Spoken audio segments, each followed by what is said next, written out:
30 years of longing, desperation.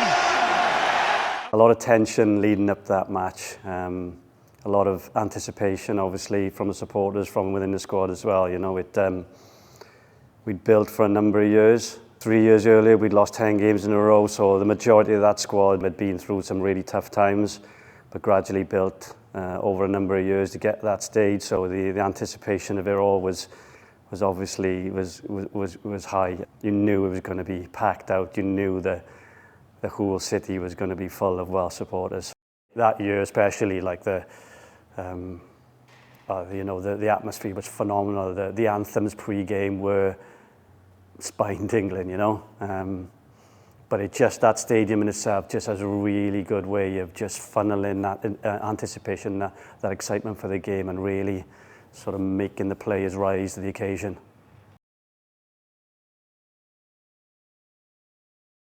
Done really well throughout the game, really. We built up a great lead. Gethin Jenkins scored in the first half, but Stephen Jones, who was playing outside half at that day, we just chipped away.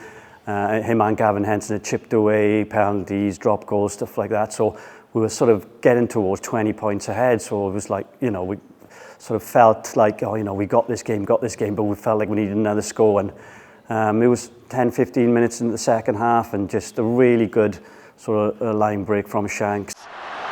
Tom Shanklin for the line, Kevin Morgan to put the seal on the win, to put the cream on the Grand Slam cake. Well, I think that's all over. I think it's curtains for Ireland. I think 30 years of history, 30 years of longing, desperation have probably ended now. For me, it was just being on his shoulder. He made a lovely line break, great pass off Stephen, and I would just, as I'd always planned to be, just try and be on his shoulder when he makes that line break. So when I got the ball, it was easy. I just had to dive over and ideally not make it look, you know, try and make it look as spectacular dive as possible, which I failed. It was a shocking dive. You had an extra man who ran outside to draw the defence off.